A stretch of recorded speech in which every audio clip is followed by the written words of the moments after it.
Record button. Thank you.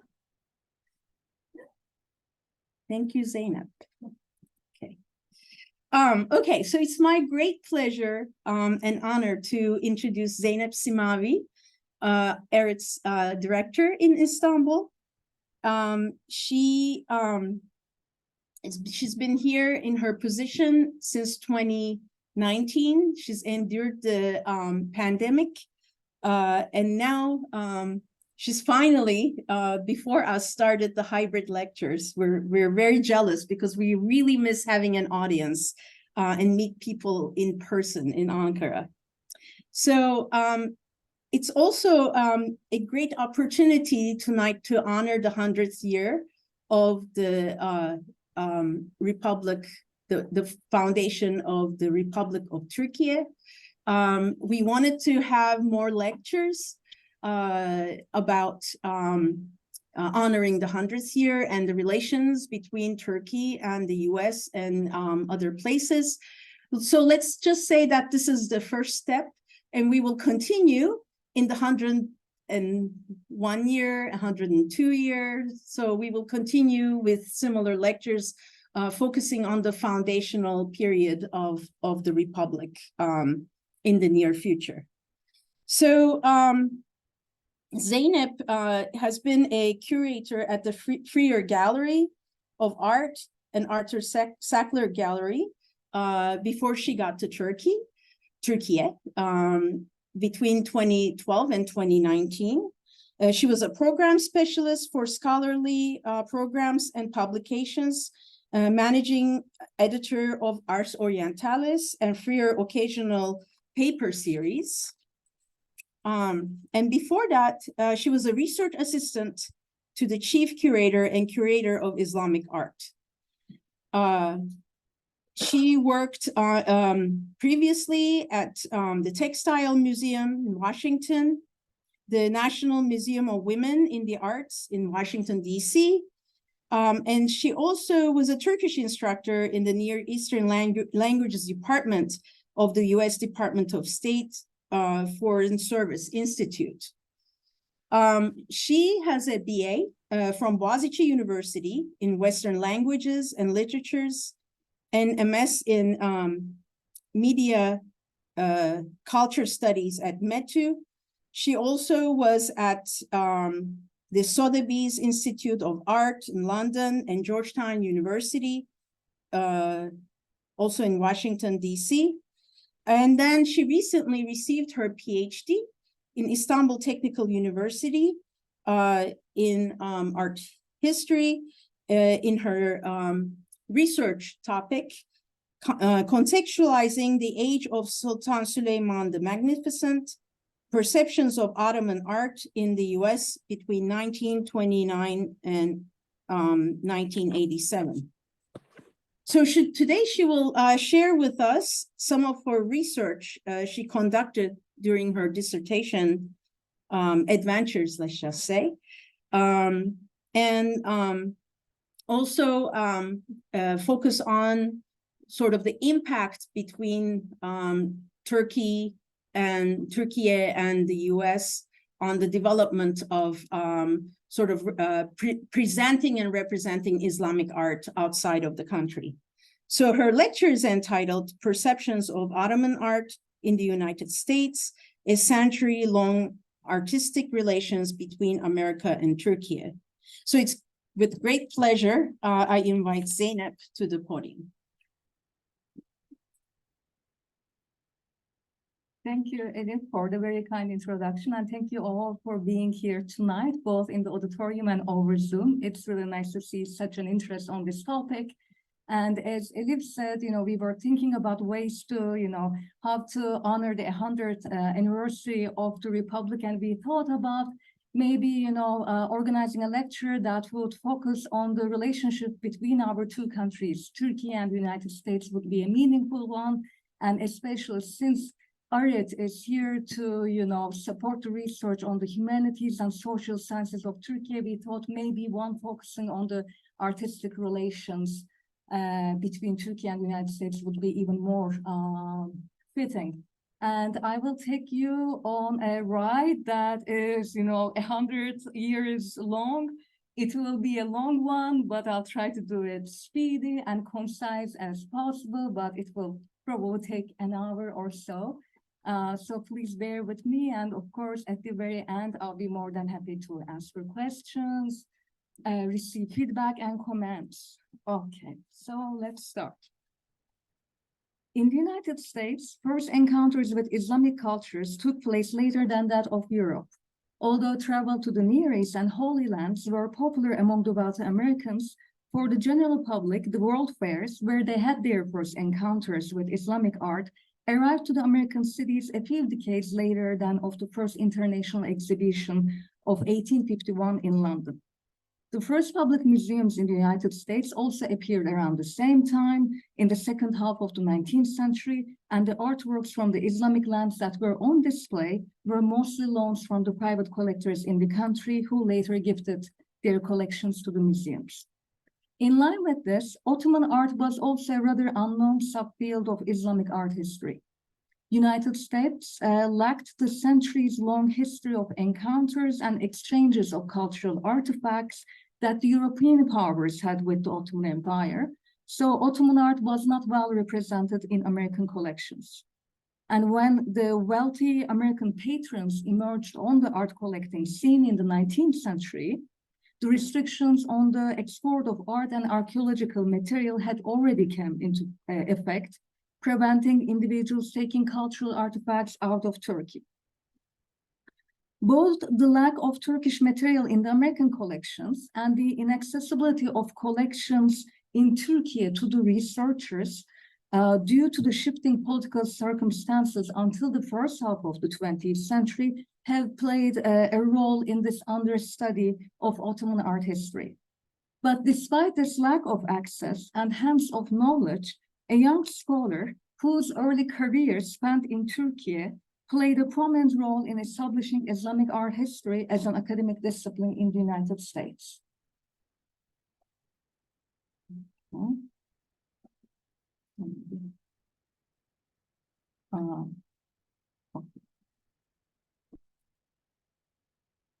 Shall I do something? Okay, great, thank you. Okay, so we are moving to our slides. Mehmet Ağaoğlu migrated from Istanbul to Detroit, Michigan in 1929 to create a collection of Islamic art for one of the oldest museums in the country, Detroit Institute of Arts, and a group of international scholars facilitated this transition in their common goal to transform the United States into a leader in the academic studies of Islamic art history. The information we have on Ağaoğlu's early life is scant, and the biographical details before his move to the United States are actually gleaned from the obituaries written by his colleagues based in the United States. So according to these accounts, he was born in Yerevan in 1896 to Turkish parents and received his training at the Oriental Department of the University of Moscow, from where he graduated with a degree of Doctor of Letters. Upon graduation, pursuing his interest in Islamic art, he traveled extensively in Central Asia and the Near East for 5 years. And in 1921, Ağaoğlu arrived to Istanbul to resume his studies at Istanbul University, where he met Halil Ethem Bey. Halil Ethem guided Ağaoğlu's career by sketching a program for him to study Islamic art in Germany and Austria with the founding fathers of the field for the next 4 years. So we see him in 1922 in Berlin studying Near Eastern art and archaeology with Ernst Harzfeld and Karl Heinrich Becker. Then he studied classical and early Christian archaeology and Western art and aesthetics at the University of Jena. Afterwards, he went to Vienna to study under Joseph Strizlowski, and in 1926 obtained his second doctoral degree in Turkish architecture from the University of Vienna. Although his supervisor desired to keep him there in Austria, Ağaoğlu decided to return to Istanbul, thinking he would have better prospects. So in 1927, he became the curator in charge of the Islamic art collection, housed at the Çinili Köşk, a part of the archaeology museums at the time, where Halil Ethem was the director. And this was until 1929, until he was hired to Detroit. Established in 1887 as one of the first museums in the United States, the Detroit Institute of Arts was considered to be a small municipal museum at the industrial center of the American Midwest in the 1920s. And William Valentinier, a German-born art historian specializing in Dutch art, was hired as the museum's director, and his tenure of 2 decades, from 1924 to 1945, is regarded as a golden era when he transformed the Detroit Institute into a universal survey museum with a world-class collection. In his aim to build a museum collection in an encyclopedic manner, he began the search for a qualified curator of Islamic art, among other fields, and Rudolf Meyer Riefstahl was approached for suggestions on potential candidates. Riefstahl was among the 5 specialists of Islamic art in the United States at the time, holding a teaching position at the New York University, and he responded to this request, saying that there was no such trained person in the United States. So he added, if the museum wished to invest in the training of an American, it would require multiple years for the person to be ready to take up such a role. So his advice to the museum was to conduct an international search. Riefstahl was actually Istanbul at the time. He was teaching at Robert College, and being well connected to the academic circles here, he suggested Mehmet Ağaoğlu as an ideal candidate. He highlighted Ağaoğlu's training in Russia, Turkey, Germany, and Austria, as well as his language skills. Ağaoğlu knew Turkish, Arabic, Persian, Russian, German, and French. His English was reading knowledge with limited speaking ability, but Riefstahl assured that Ağaoğlu could become quickly fluent in English as well. And of course, another highlight was Ağaoğlu's knowledge of the material through his access to the museums in Istanbul and his extensive travels in the region. The only concern Riefstahl had was the potential rage of Halil Ethem Bey if he became aware of these plans to take Ağaoğlu away to America, because Ağaoğlu was specifically trained for his position in Istanbul. So Riefstahl's solution was to present this as a temporary 1-year-only opportunity for Ağaoğlu to spend time in the United States so that Halil Ethem Bey's blessings could be granted. Another instrumental figure in enabling Ağaoğlu's appointment was Bernard Berenson, the prominent scholar of Renaissance art, collector and connoisseur.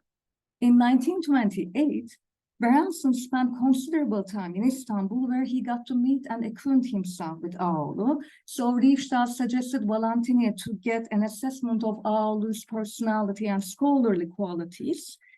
But while Riefstahl made this suggestion, Berenson was contacting Paul Sachs at the Harvard University, promoting Ağaoğlu for a curatorial position at Harvard.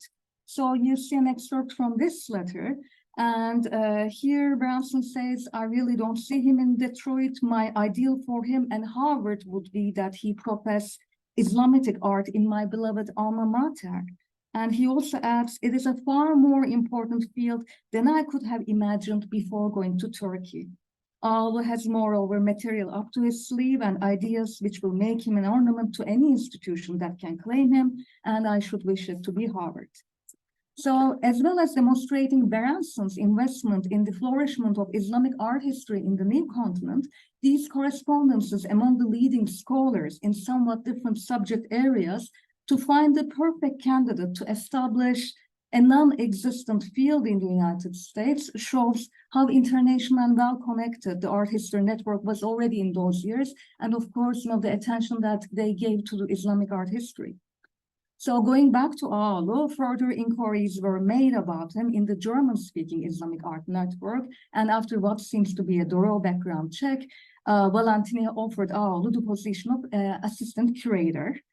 And aware of the lack of scholarly resources for research and absence of extensive collections to draw on, Valentinier quite frankly expressed that the conditions in Detroit could not match what Ağaoğlu already had in Istanbul.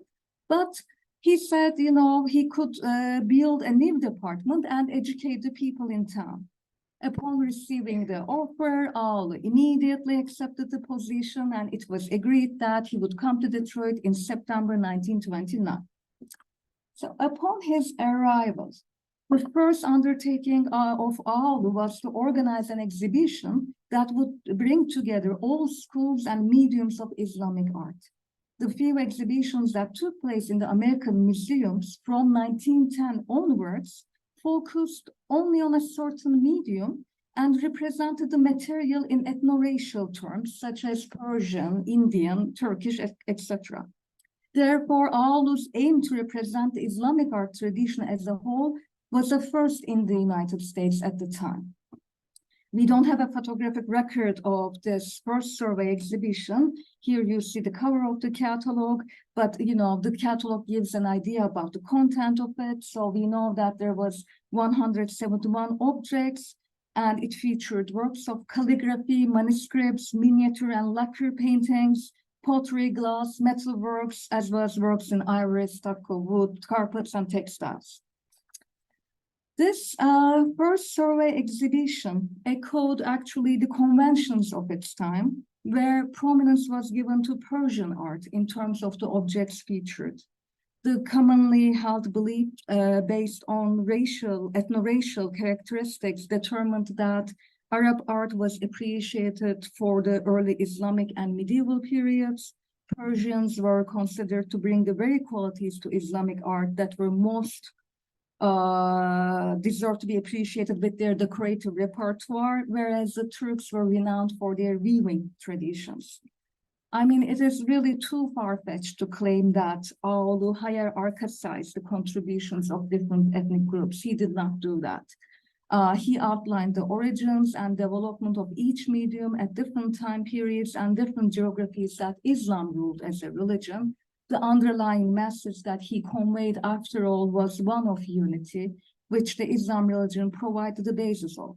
However, among the 171 objects, we see that Turkish art was represented with 9 objects only, and in the catalog, it was only this one illustrated with an image, a Kütahya plate.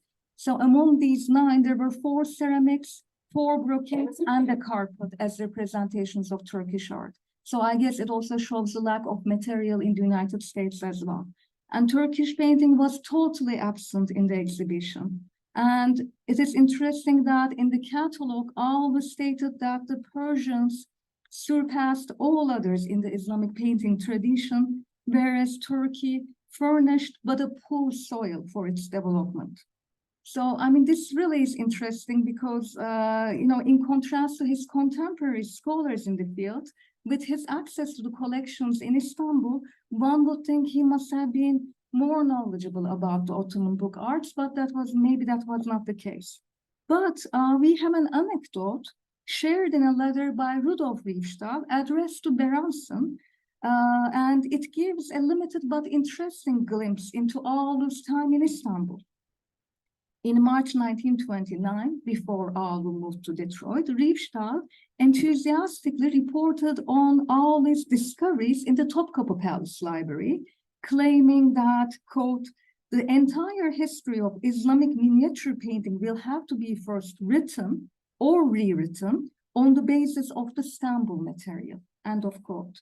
So Riefstahl in his letter says that he encouraged Aulu to publish his findings in the United States with American funding and assistance of American scholars under Aulu's own guidance. And Riefstahl also envisioned this to be a perfect opportunity to realize Riefstahl's own institute idea, where American scholars would have the access to the immense Seraglio material, and Aulu would be the bridge in between the two countries. So this idea to actually establish an American institute came to Riefstahl when he learned about the authorization given to Germans to open an archaeological institute in Istanbul. So to realize this, Riefstahl thought of mobilizing 2 or 3 serious scholarly institutions in the United States to apply for a starting grant to the Rockefeller Board. The first project Riefstahl had in mind, of course, is was an Islamic architecture survey with 4 or 5 American scholars in Istanbul assisting him. And he added maybe the research on classical and Byzantine material could be included at a later stage with a good library and quarters in Istanbul. While in his letter, Riefstahl admitted, again, quote, all that is pipe dreams now, end of quote, he still thought that this possibility of alliance with Mehmet Ağaoğlu, whom Halil Ethem Bey loves fatherly, is a tremendous step ahead concerning all possibilities. So unfortunately, neither Riefstahl's idea for an American institute in Istanbul, at least one focusing on the Islamic period, we had a Byzantine institute back then, like later on in the years, but nor a collaboration with Halil Ethem or Ağaoğlu to promote Turkish art and Turkish collections materialized. And the art of the Selçuks and Ottomans did not receive the attention and appreciation in the United States that both Berenson and Riefstahl enthusiastically advocated for in their letters, at least in their lifetimes. This would happen in the 1960s. Circling back to Ağaoğlu's 1930 exhibition, it was a pivotal event for the development of the Islamic art department at the museum. The number of the accessions increased in this area. And also Valentiniye and Ağaoğlu participated in the organization of another exhibition, that of the International Exhibition of Persian Art at the Burlington House, London, a year later in 1931. This was a major landmark exhibition for Islamic art history. And a more extensive survey-style exhibition of Islamic art was held in San Francisco in 1937 at the M.H. Leang Memorial Museum. And this was the first Islamic art exhibition held in the West Coast of the United States. And at the time, the director of the museum was Walter Heil. Please remember his name because he will reappear in the 1960s. So probably all of us know that 1930s were not easy years in the States due to the Depression era, and Detroit Institute of Arts inevitably suffered financially in this period. And already in 1932, Valentiniye was looking for new positions for his curatorial staff elsewhere. And that's how Heil moved on to the Young Museum, and Ağaoğlu ended up moving on to a teaching position at the University of Michigan, Ann Arbor in 1933. With his appointment, he was able to establish the research seminary in Islamic art, the first program for the study of Islamic art history, hence becoming the first professor in the United States. He also founded the first journal dedicated to the study of Islamic art in America, Ars Islamica. Another first at the university was his book, The Persian Book Bindings of the 15th Century, which was the first publication of the university's fine arts series.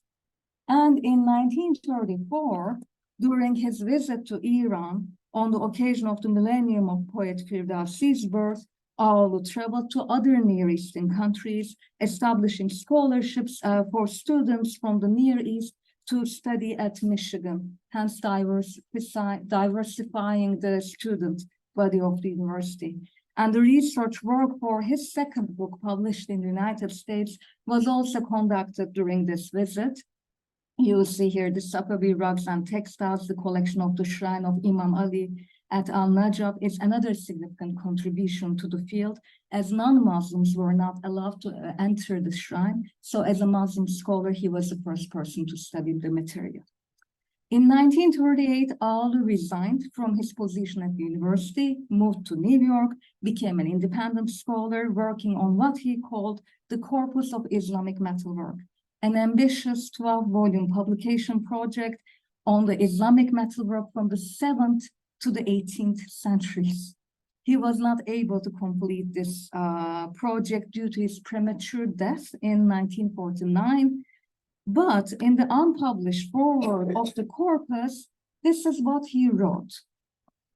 After almost a century of preliminary research work in the field of Islamic art, the time is ripe for the students to pass from generalities into specific considerations of various branches of the artistic creation of Islamic people, and devote their interests in presenting monographic works dealing with respective subjects, not only as descriptive catalogs, but rather based on broader scope by considering geographical, historical, social, economic, technical, and stylistic aspects of the development. This was quite a visionary remark for its time, and we will see that it will actually take a few decades to accomplish this in the field of Ottoman art history. So while the 1930s were difficult years, 40s, of course, were not any better. The Second World War inevitably had an impact on the field, along with the political, economic, and social changes it brought with it. And when several European scholars migrated to the New World due to the war, in the 1950s, the United States was transformed into a leader in the academic studies. And another important development coinciding with this time was that the Middle East became a critical and high priority region for the American foreign policy, resulting in the establishment of regional studies, Middle Eastern studies departments at American universities. And in the arts and the museum sector, we see the appearance of the Traveling National Treasures exhibition. Here on the slides, you'll see a selection from 1950s to the 60s that were held at the National Gallery of Art. And it is in such a climate that in the early 1950s, two curators from the Metropolitan Museum of Art came up with the idea of a traveling art exhibition from Turkey.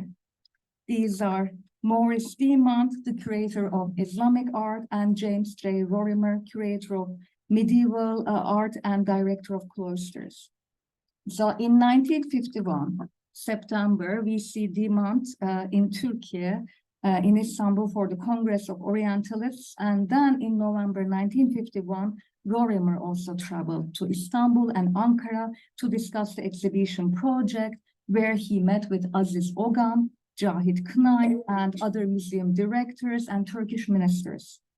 Although the exhibition idea was met with enthusiasm on both the Turkish side and also American diplomatic circles, the exhibition could not take place in the 1950s. During Rorimer's visit in November, it was agreed that the Turkish officials would prepare and send an object list to the Metropolitan. However, the American exhibition had to be put aside as Turkish officials were asked to prioritize work on an exhibition planned in Paris, whose agreement was done at the cabinet level. The exhibition in question here is the 1953 exhibition of Splendor de l'Art Turc that took place in Petit Palais, featuring works from the Selçuk and Ottoman periods in Anatolia. Intention of the Turkish authorities was to exhibit the objects in Istanbul on the occasion of the 500th anniversary of the Istanbul's conquest. And once the Istanbul weaving was over, it was proposed that the same exhibition could also be sent to New York to Metropolitan. But Rorimer was not interested in an exhibition that featured only Selçuk and Ottoman works.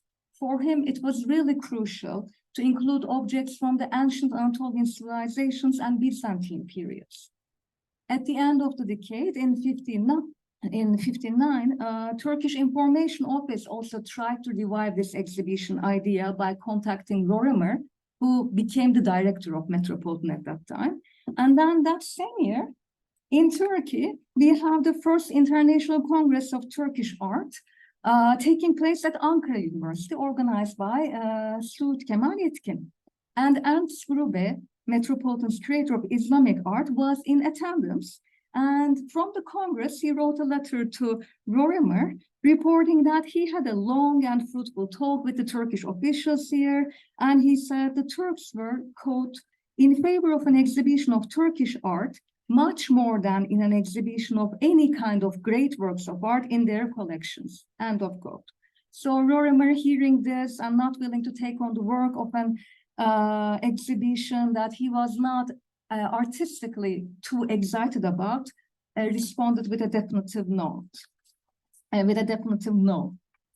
But in the early 1960s, the conversations resumed, this time with Richard Ettinghausen, who was at the Fear Gallery of Art at the time, and John Walker, the director of the National Gallery of Art. And though there is no written record or solid evidence, the first ICTA could be instrumental here, as we know that Ettinghausen was also in attendance. He was at the Congress, and he might have taken up the project on this occasion when Metropolitan did not want to pursue it. Another key figure in making the first traveling exhibition is a name outside of the Washington Circus. Here we have Walter Heil, an older photo of him from the 1930s with Mehmet Ağaoğlu and William Sur at the Third Institute of Arts. So in September 1962, Heil reached out to İlter Türkmen, counselor at Turkish embassy, and in his letter, he actually reiterated what Rorimer had been lobbying for since the 1950s on the exhibition content, that artworks from all across Anatolia throughout time should be included in the exhibition.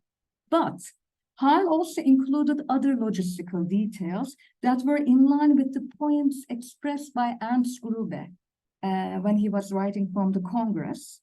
And in addition to that, he also pointed out the importance of traveling national exhibitions and the impact that they have on a country's public image. This was a long but quite a persuasive letter. So shortly after this, Turkish authorities approved the exhibition proposal. And on this slide, actually, you see Richard Ettinghausen's postcard that he sent to John Walker from Istanbul in June 1965, where he enthusiastically declared, the Topkapı dagger is coming, all is well, and the loan agreement will be signed this week. I mean, considering all the back and forth between the two countries, starting from 1951, at least, this is quite a remarkable feat. 14 years later, the agreement is finally being signed. And a year later, on June 4th, 1966, Art Treasures of Turkey opened to the public. And here, if you pay attention, you can see the Topkapı dagger. They are making their opening remarks by the dagger. So it opened on the Washington, D.C., and these national treasures. The convention is the first stop is always National Gallery of Art in Washington, then it does the other stops. And actually for the Turkish exhibition, as you see, there were 9 other venues. So the exhibition was on view for 2 full years at 10 different venues in the United States. So this was a really big tour. And the exhibition with 282 objects from 15 Turkish collections represented art from the Stone Age until the end of the empire. So let me show you who were involved. This was very much an American undertaking. 154 objects were from the pre-Byzantine period. Only 8 works from the Byzantine Empire could travel, and there were 120 objects from the Islamic period. And objects for each section were selected, and catalog essays were written by, of course, Mahdad Melling, Rodney Young, Paul Underwood, and I think John Thatcher was also included in the selection, and we have Richard Ettinghausen. And as far as I know, I think the object list was created by the Americans in the end, and one of the correspondences say only 2 works were declined by the Turks, but it was just because of their condition. They were not in a good condition to travel. So I guess the whole concept was done by the colleagues based in the United States. So let me show you some installation shots. So this first large-scale traveling exhibition from Turkish collections was also first conceptually. This was the first attempt to put together a panoramic exhibition showcasing 8,000 years of art history from the national collections of Türkiye. Hamit Batu, the Director General for Cultural Affairs in the Turkish Foreign Ministry, in a letter to Richard Ettinghausen, stated that the exhibition should be conceived around themes demonstrating the breaks and the continuity in the cultural past of Anatolia, emphasize the succession of new styles, but also the underlying continuity of many traditions. But he also passed a particular note from the Turkish side for the Selçuk and Ottoman periods. So, he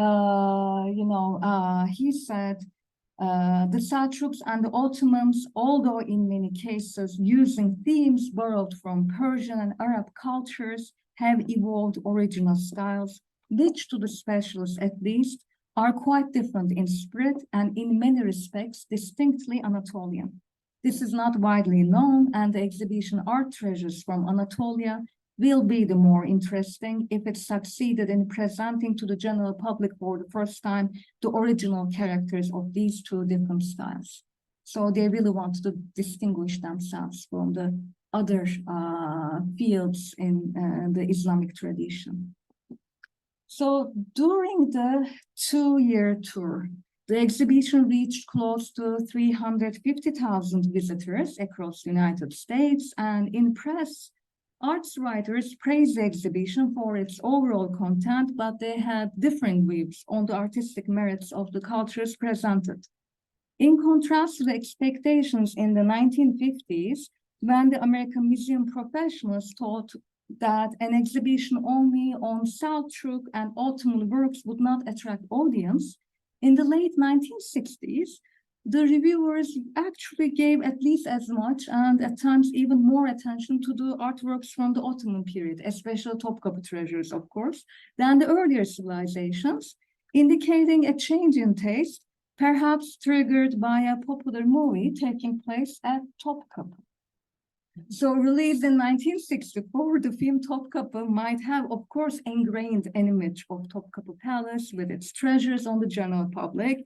And the exhibition organizers also utilized this, referencing to the Topkapı movie and the dagger in their press releases, in their opening speeches. You've seen the postcard, you've seen the, the opening ceremony at the National Gallery to draw attention of the public to the exhibition. However, starting in the 1960s onwards, the scholarly output on Turkish art in English language was steadily increasing. As you see on the table, in 1960, we have Emeres'in Turkish miniature painting, especially the scholarly output on Ottoman painting tradition is, on the increase. 61, we have İpşiroğlu and Eyüpoğlu, then the British Museum Catalog Turkish Miniatures, then Ettinghausen's Turkish Miniatures book, and then in 66, again, the Catalog of the Art Treasures of Turkey, and then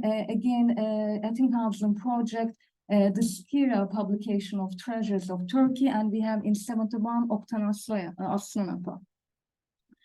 So the opening of collections in Turkey for research and the International Congress of Turkish Art held every 4 years must be the main reasons for this increase.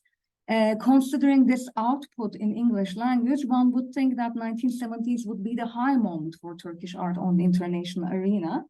And in general, actually, the 1970s marked a new turn for Islamic art history in the West. For example, in 1975, the Metropolitan Museum of Art opened their newly installed Islamic art galleries. And then in 1976, the World of Islam Festival, an exhibition that matched the grandness of 1910 mini or 1931 Burlington House exhibitions in scale, took place in London. As these projects created much excitement in the West, a change in the antiquities law in Turkey dictated a ban to the loan of artworks starting in 1973. For those of you who are in Turkish speakers can read the article. This law stayed in effect until 1983, so at least for a full decade, Turkey did not loan or organize any international exhibitions from its national collections, and it would take another 20 years to send another loan exhibition to the United States after the Art Treasures of Turkey. However, this does not mean that exchanges in the field of art history did not occur between the two countries. During this time, in the United States, exhibitions on Turkish art were drawn from the American collections, and more interestingly, an individual collector came to the fore and formed the first major collection of Turkish art. It is at the beginning of the 1970s, three names that we all know quite well today entered the field and contributed to the increase of knowledge on Turkish art of the Ottoman period in the 1970s and beyond. So we have Esin Atıl was appointed curator in the a curator of Islamic art at the Freer Gallery in Washington in 1970, after obtaining her PhD degree from the University of Michigan under the supervision of Oleg Grabar a year earlier. That same year, in 1970, another Grabar student, Walter Denny, began his position at the University of Massachusetts Amherst and completed his PhD in 1971 at Harvard, and Edwin Bini III came to the fore as the first major American collector of Turkish art in the 1970s. So in 1973, all three, Atıl, Bini, and Denny, organized Turkish art exhibitions in DC, New York, and Boston to commemorate the 50th anniversary of the foundation of the Republic of Turkey. These exhibitions, though small scale in comparison to Art Treasures of Turkey, are still significant first steps to introduce Turkish art of the Ottoman period and signal the changing landscape for Ottoman art scholarship in the following years. Among the three, the first one to open to the public was at the Folk Art Museum, and this exhibition was on view from May to June. And Walter Denny, serving as the honorary curator of rugs at the museum, suggested to organize a Turkish art exhibition, as he knew that Metropolitan and Freer Gallery were organizing one on the occasion of the 50th anniversary of the Republic.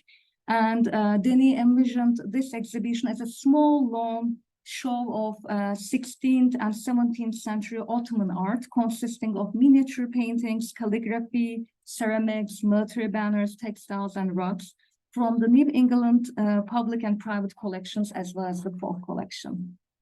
From the notes sent to Denny after the exhibition closed by the museum leadership, the exhibition was considered to be a success. Unfortunately, we don't have any installation images or catalog for this exhibition. But the second one taking place was at the Freer Gallery, opened in August, and unfortunately, I don't have an end date for this exhibition. And this image from February 1974, we see Esin Atıl, and I'm sorry, this is a photograph of an archival photograph. That's why it's pretty in bad shape. But I just want to show you, even if it's not the exhibition, maybe it was a permanent installation of the Freer Gallery, and you see Esin Atıl pointing to some Turkish ceramics there. So Esin Atıl's first Turkish art exhibition was this one. And its preparations took her to Istanbul in 1972, where she also worked on translating an important work into English, Turkish miniature painting, written by Nurhan Atasoy and Filiz Çağman. This book came out in 1974 and offered an art historical periodization of Turkish painting tradition in the Ottoman Empire, with reference to existing manuscripts in Turkish collections and abroad.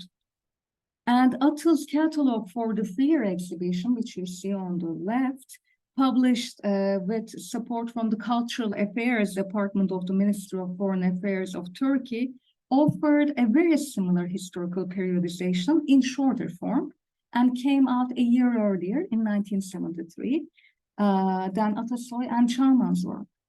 As I mentioned earlier, while discussing Ağaoğlu's survey-style Islamic art exhibitions, Ottoman painting was particularly an understudied field in the 1930s.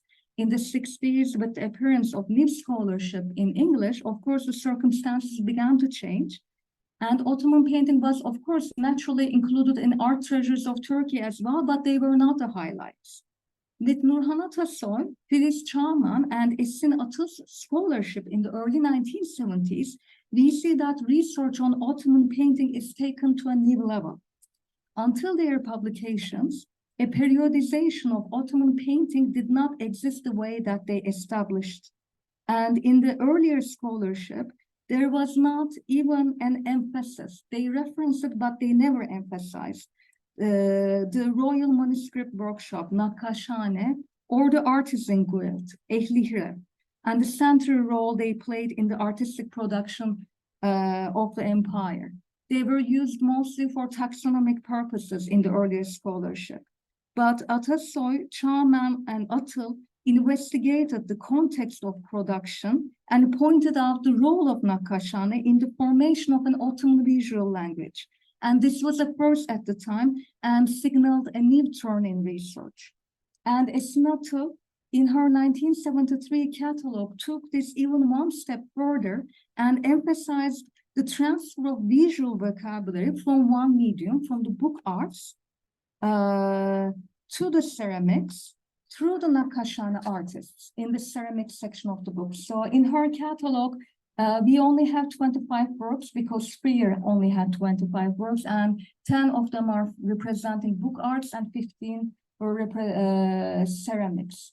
So she also shows how this visual language was transformed from one medium to another in this catalog, thus making the holistic approach of this Nakashane in Ottoman art explicit to her readers. So the very last exhibition of the 1973 was at the Metropolitan, organized by Richard Ettinghausen. And this was the largest in scale compared to the DC and Boston ones. It was consisting of 3 sections. The first section, a display of Turkish decorative arts of the 16th to the 18th centuries. The third section showcased the European works depicting image of Turks and Turkey in Western art from 15th to the 19th centuries. And at the center was Edwin Bini's newly formed Ottoman painting collection of 51 works. In addition to loaning his collection, Bini also altered the catalog on this occasion. And his collection was introduced as the largest collection in the United States and the second largest outside of Turkey at the time. This was also the first time it was shown as a whole. So this moment really marks Bini's emergence as a major American collector of Turkish art. Bini's interest in Islamic painting started around the late 1950s, but by the late 1960s, he decided to focus on Turkish rather than Persian art, giving away or selling his Persian collection. It is said that, Bini felt he would never be able to compete with more financial well-off collectors, and Persian art was already an established market with high prices at the time.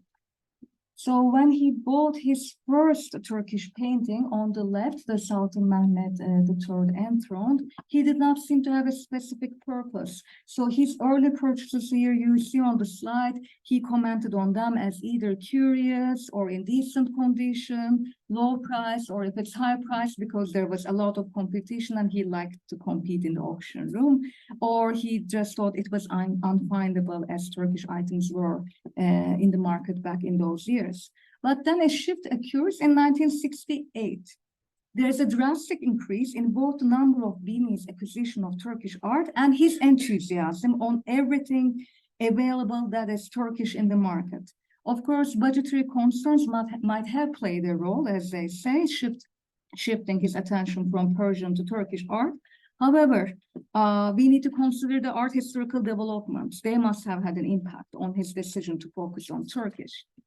Firstly, there was the Art Treasures of Turkey exhibition, and in the 1979 catalog, he commented on this exhibition saying the finest section was the works coming from the Topkapı Palace, and he also stated that his aim in touring his collection to smaller museums was to give the American audiences who could not travel to the larger cities to see art treasures, a chance to see Turkish art. So he framed his purpose as raising awareness on Turkish art in the United States. A particularly important one is in those years, as with the change in the antiquities law, artworks could not be loaned from Turkey.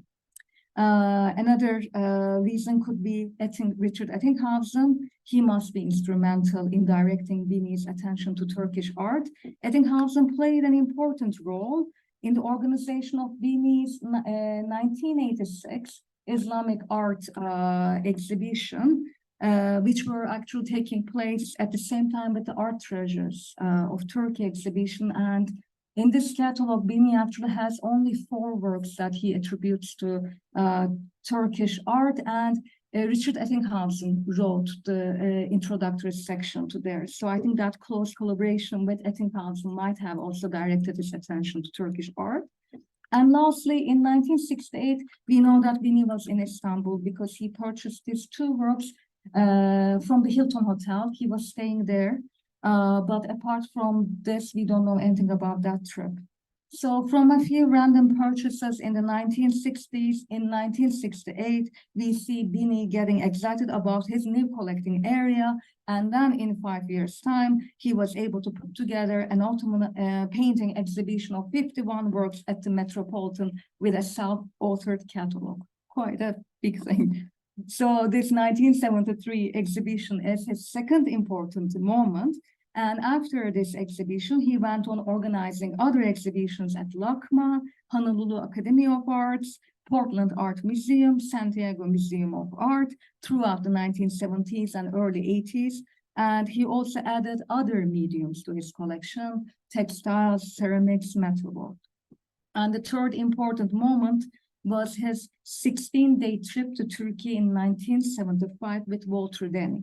After this trip, seeing Istanbul, Bursa, Konya, his appetite for Turkish art heightened, and he aimed to buy whatever Turkish piece he could find in the market, not in Turkey, but in Europe and in the United States. I mean, of course, we don't have the time to go over his collection piece by piece, but the art market conditions were in his favor, especially in the late 60s, early 70s, but later on with the increasing interest on Turkish art, the prices climbed up, auctions became more and more competitive, and in 1985, Bini divided up his collection between LACMA and Harvard Art Museums. That's where the collection is today.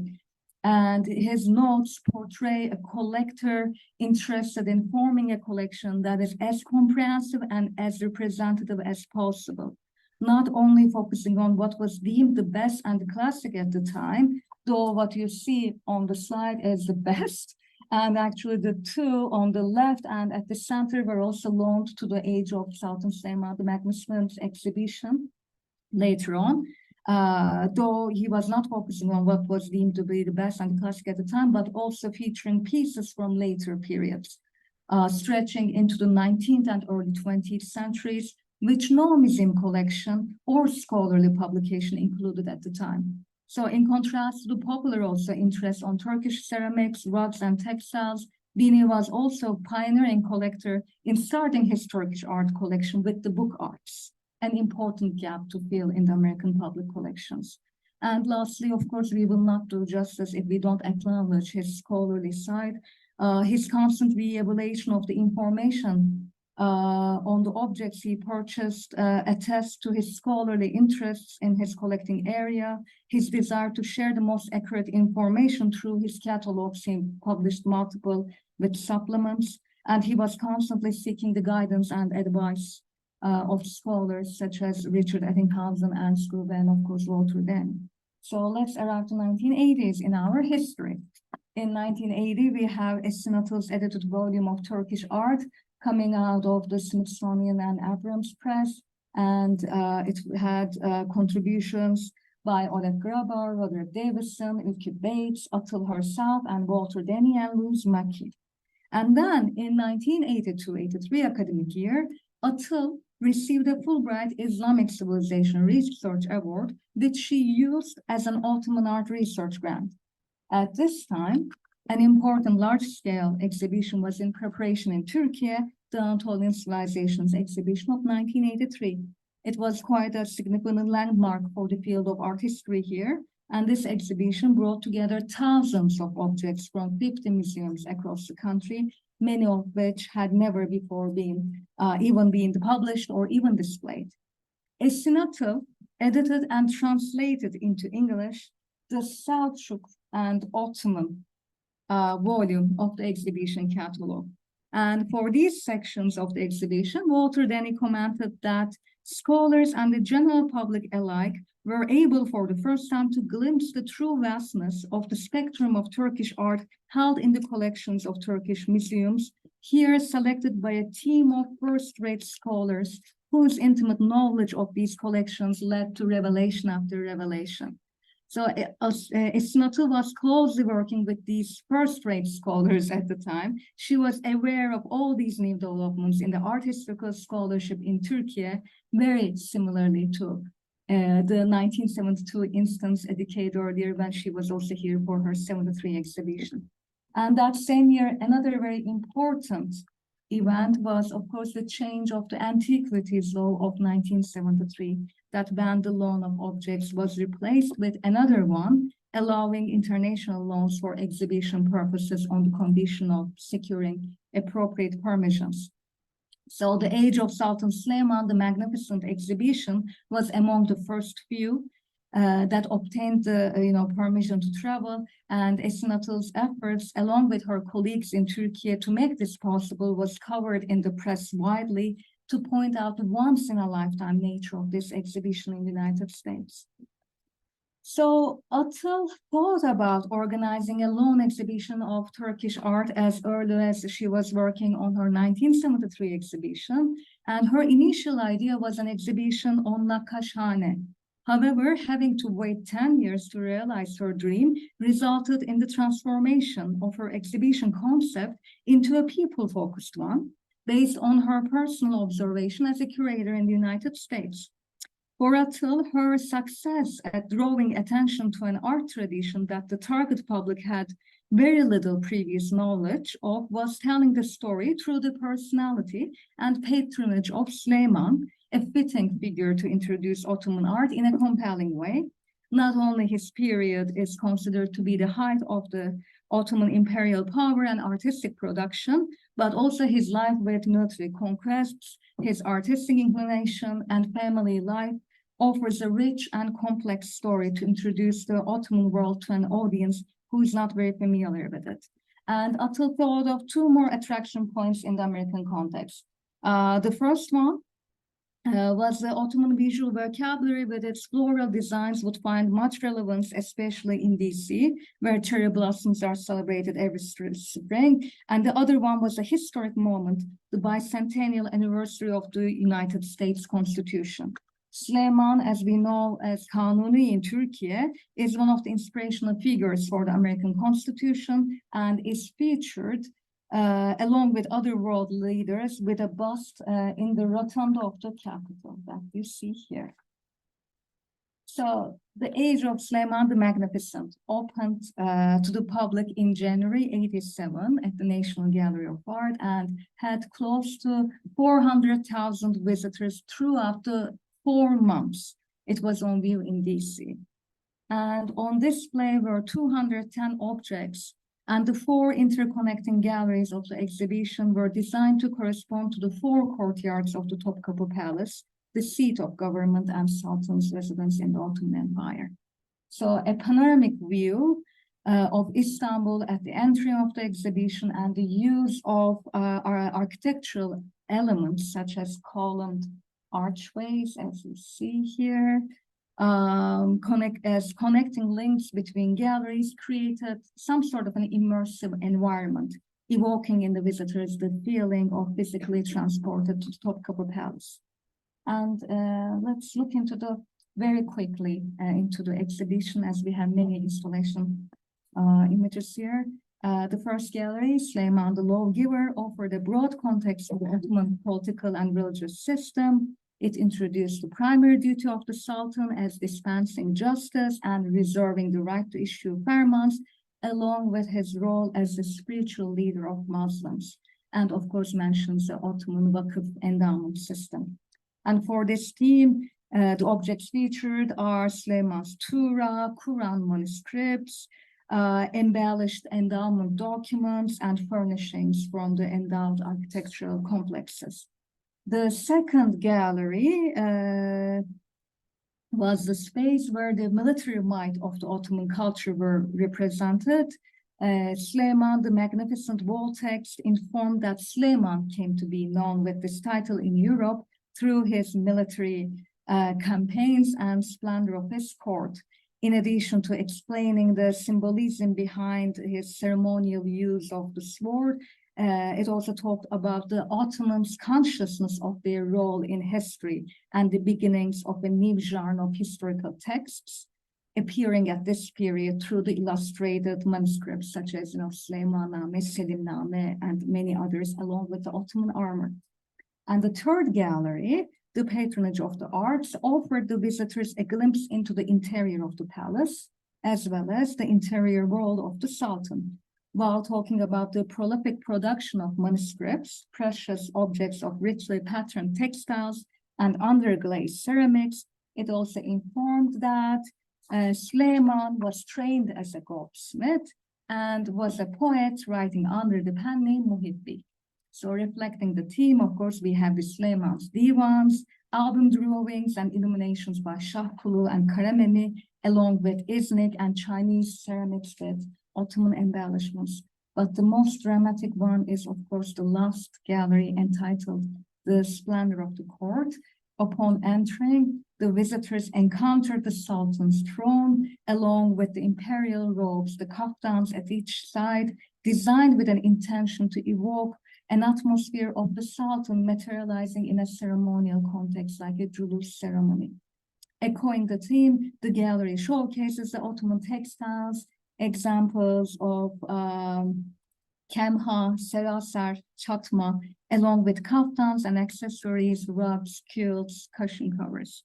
So the exhibition, in addition to this incredible, installation, its scholarly strength was furthered by two publications authored by Atıl and the Scholarly Symposium on the Age of Süleyman held at the University of Michigan in May 1987.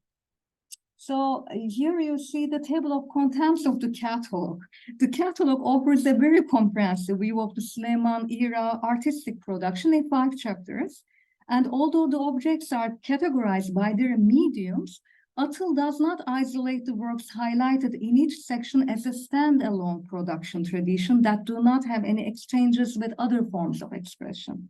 On the contrary, she gives a very vivid and holistic view of the arts by presenting the readers the context of their production, their function, the artists of these objects, if known, techniques employed, aesthetic qualities, the visual vocabulary established, their reception, as well as the dissemination of this artistic decorative repertoire from one medium to another. In the case of objects that were loaned from collections outside of Türkiye, she talks about their circulation and, if known, how these objects made their way to their current locations. Historical and political contexts are provided with references to a wide variety of Ottoman archival documents, as well as European diplomatic sources, describing in minute detail not only the structure of the Ottoman imperial system, but also the organization of, again, Nakashane, the international background of its artists, and the repertoires that they brought with them to the Ottoman capital from either their former training and professional work in other Islamic courts, and also the formation of a new visual vocabulary and genres out of this interaction of local and international artistic traditions. And Esnatıl described this as a blend of Islamic, Turkish, and European artistic traditions. Artists that could be identified either by their signatures and or styles are traced in archival documents to provide biographical information on them, as well as their standing in the court. Therefore, although Sultan Süleyman is the main figure that is in the forefront of the exhibition, he's not the only person that is depicted. So we have Şahkulu, we have Karamemi, we have Matrakçı'nın, so we also have these all other people, personalities in there. Moreover, Esnatıl moves back and forth in time to give a better picture of the artistic traditions of the age of Süleyman by tracing the origins of certain characteristics in the earlier periods, and also by looking beyond the Süleyman era to assess Süleyman era's impact on the succeeding periods. So it is really very holistic. And of course, the Süleymanname, the illustrated history of Süleyman the Magnificent, this is a facsimile publication, offered reproductions of all the paintings featured in this manuscript, and provided detailed information on the paintings, the book manuscript production, and of course, imperial history writing in the Ottoman Empire. I believe this is the right moment to remember and refer back to Ağaoğlu's vision when he was working on his corpus, because this is like really, if I can call it the Süleyman corpus, the materialization of this idea is what Esin Atıl seemed to be produced for the Süleyman exhibition. So the Age of Suleiman spent a full year in the United States, gathering raving reviews from the press. After the National Gallery, it went to Chicago and New York, and Esnat'ı with the Age of Suleiman accomplished perhaps what everyone wants to, accomplish, or all exhibitions want to accomplish: huge press coverage, unprecedented visitorship, and scholarly acclaim. In addition to multiple years of scholarship and a culturally sensitive curatorial message, the orchestrated promotion efforts coming from 3 channels. And here on the photograph, actually, you see Esnat'ı with these figures: Director of National Gallery of Art, Philip Morris, the sponsor of the exhibition, and of course, Ambassador of Türkiye, Şükrü Elekdağ. So these promotion efforts coming from 3 channels, National Gallery, Philip Morris, and Embassy of Türkiye, must also be mentioned as playing a key role in garnering public attention to the exhibition. Unprecedented financial support from the private and public sectors, along with the long-term commitment of the Embassy of Türkiye in Washington, D.C., to organize multiple programs to introduce the Turkish art and culture in the United States, of course, contributed significantly to the popularity of the Age of Suleiman. And following its success, many other exhibitions on Ottoman art were organized across the United States in the following years. While none of these exhibitions may have received the level of attention the Age of Suleiman received in terms of the press, still, the rising interest in displaying Ottoman art across the country, as well as the increasing scholarship on Ottoman art and Ottoman history in the American academia and museums, demonstrate the impact of Age of Suleiman's success in raising the public and scholarly profile of Ottoman art after many decades of understudy. So let's very quickly go over the exhibitions post-Suleiman.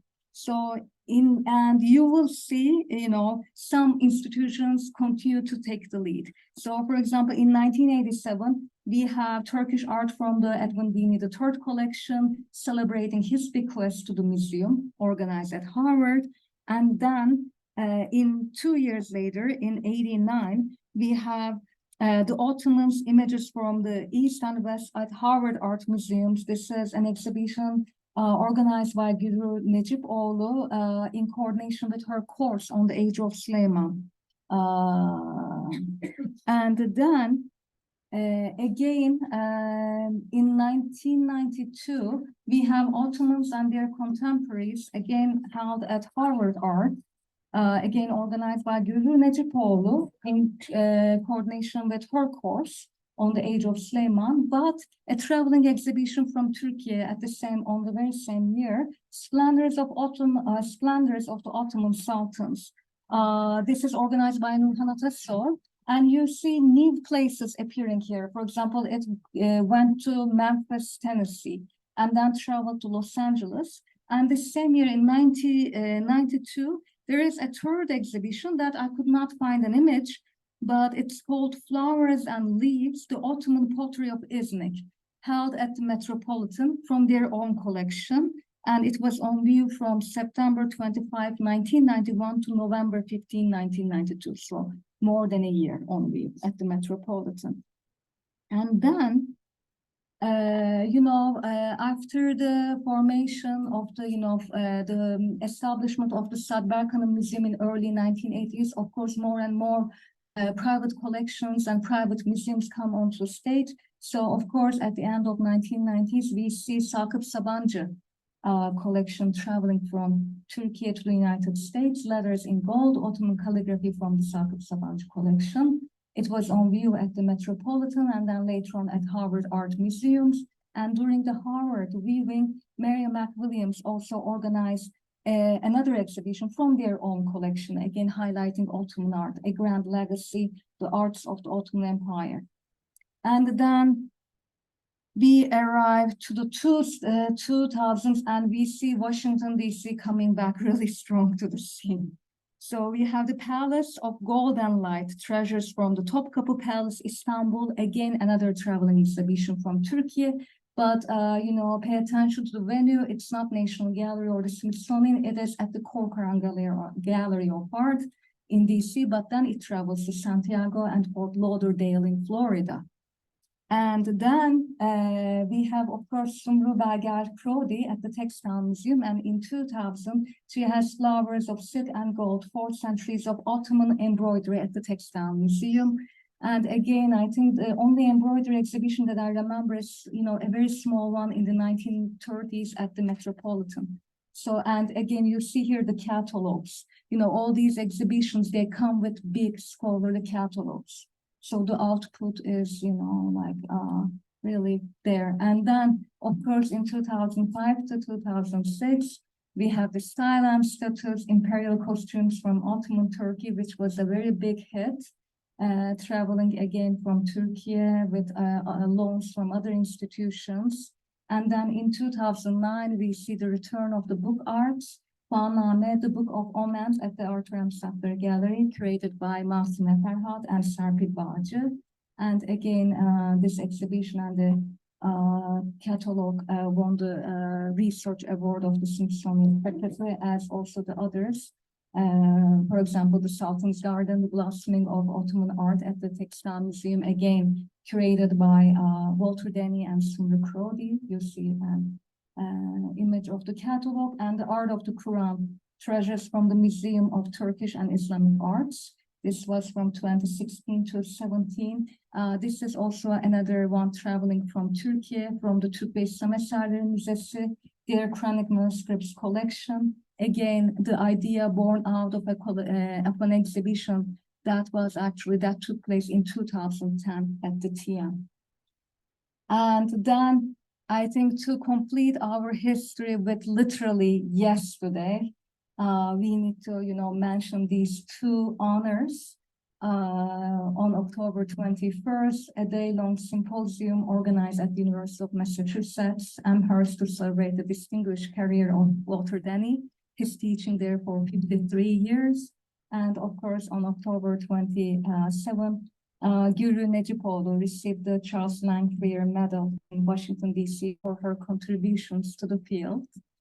And as we end with this, you know, such a positive, you know, high note, of course, there are many individuals that, you know, I need to thank, and if I start counting them, probably another hour is needed.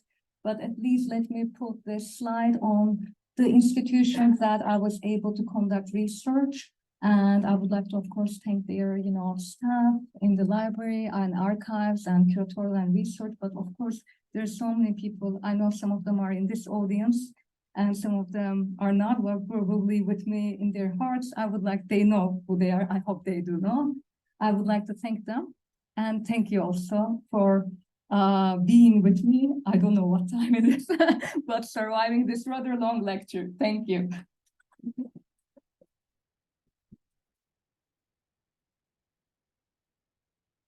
Thank you very much, Zeynep, for this very rich study of the history of Ottoman art and how it got into the consciousness of museums in the US. I know there are some questions, and we can start. Maybe we can stop sharing here so that we can see the chat. Okay. So those online can enter questions in the chat, and if there are questions in the audience, we can take them now. But I want to take the opportunity maybe to ask the first question, since I'm up here already. Did you get a chance to look at the sort of the development of the response of all these exhibits in the Turkish media? Were you able to get a sense of how that also developed in time? Did you? Okay. You know, and then I will sit, and then you can continue answering questions here from the no, audience. this is a great actual question, because I need to, you know, actually stress that this is very much an American story, an American history of Ottoman art. My archival research was conducted at the American museums, and they had very rich sources on some of them. And of course, press clippings are always something that they're after, but it is mostly the American press. But when it comes to, for example, the Age of Süleyman, there were a lot of press clippings from Turkey as well. I mean, one reason, I guess, also, you know, Philip Morris being the sponsor, They also held a lot of press events in Turkey too, so they were also collecting all this, outreach. But honestly, no, I did not have a chance to do that. And actually, one thing that maybe, since we're all here, and I hope some of you are excited about this topic, really a Turkish side of this history needs to be, studied. And now, of course, I'm being in Istanbul, I can't start doing that. I'm looking forward to, but I mean, this really is a sketch of the 100 years. Of course, there are many other projects, and there are even people that I did not even have a chance to utter their names tonight. There is, so much. So it's a very rich topic to be explored. So yes, that definitely needs to be traced. So thank you for bringing it up. Okay, so now I am trying to read the comments here. Okay. So I think there are some technical. You see it? Yeah. Oh, okay.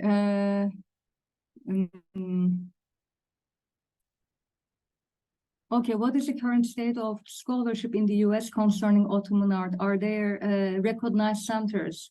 Oh, yes, of course. I mean, I think the last part of the, presentation was able to, show that, of course, Harvard and MIT, I mean, with the establishment of the, Aga Khan program in 1979, there, of course, centers, especially Gürü Necipoğlu and Cemal Kapadar being based at Harvard. Boston is definitely a center.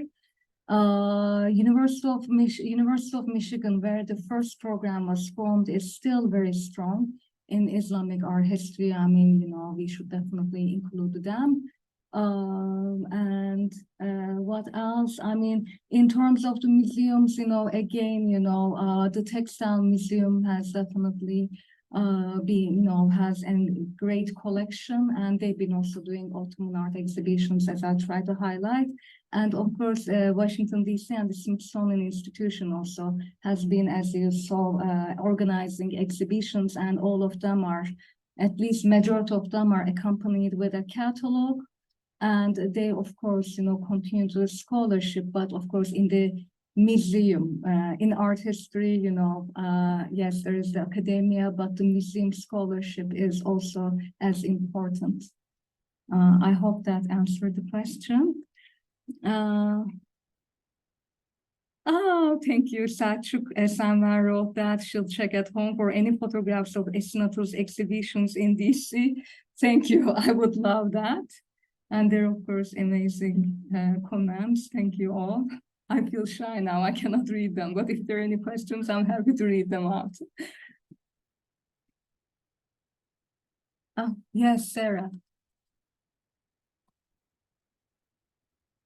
Thank you for your great talk. You comprehensively trace the scholars and curators who are influencing these various moments.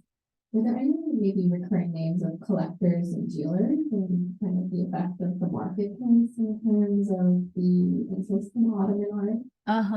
Well, I mean, in the early periods, of course, it is Edwin Beanie who comes to the fore as the major collector. But as I was doing research, some interesting, things came across. For example, James Rorimer, that I was talking about, who was actually, curator of medieval art and director of cloisters, he apparently had a collection of Turkish ceramics, ethnic ceramics, that he loaned to the Metropolitan in the 1930s. But, for example, he was not interested in having an exhibition that is only on Ottoman artwork. So yes, these little, anecdotes, they do pop up, especially when you are when you're tracing the exhibition histories. If you look into the people who loaned their works, you could find them. I can't remember the name of, but one of the early people at the at Boston Museum of Fine Arts. There are collections here or there, yes. And in terms of the dealers, I mean, of course, there are a lot of, dealers of Armenian descent who left, Turkey at the end of the, let's call, like the late 1800s, early 1900s. like, Kevorkian, Kelekian, they were also, of course, very important dealers in the early formation of the collections. But when it comes to, for example, looking into the 70s, when I was looking into Vimi's notebooks, for example, in France, Swiss tales, they come across a lot. And then there is, I think, Adrian Venetian. There is, of course, the Islamic art weeks, the auctions in London that they are, following. I mean, there's a huge name. I'm happy to, maybe go over my notes and talk with you again since now you're in Istanbul. We can do that if you are, looking for a specific information. I'm happy to trace those. Thank you. Oh, okay. Okay, let me see. Where is it? Maybe it did not come to me. I don't see it here anymore. Can you read it? Okay, I can read it. Thank you for such a fascinating and informative lecture, Dr. Simoni. I am curious if you would like to comment on the world exhibitions in the United States and the Ottoman participation in these. It's some of the first examples of Ottoman art end up in the collections of the American museums through these. And Onur Öztürk is from Columbia College, Chicago. Thank you. Actually, maybe this is also another, thing that I also had to highlight at the beginning. I actually left the world fairs, outside of my research scope. One reason was that because there were, of course, a number of people who are already, working on it. And another thing was I was mostly looking into the museum exhibitions. They're a bit different format. World fairs are done for something else, whereas the museum exhibitions and the formation of scholarship and the formation of the field was my focus. So honestly, when I was doing my archival research, I did not even look at the finding aids, whether there was anything relevant to the world fairs. I was mostly, looking into the exhibitions of Turkish art. And of course, I was always checking, what was being done for Persian art in these archives. And I did go if I could find, if I was allowed to see, records of their Islamic art departments. I was looking at it to understand the, general scope. But honestly, yeah, I can't really say much on the world fairs as I totally did not include it in my dissertation research. But I hope you're doing it.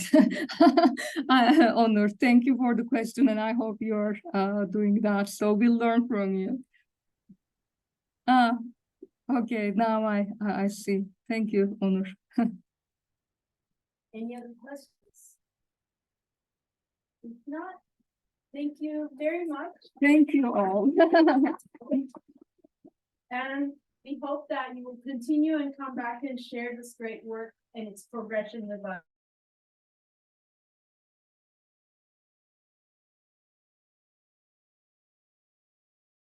Yes, thank you. Thank you. Thank you all. So, if I give you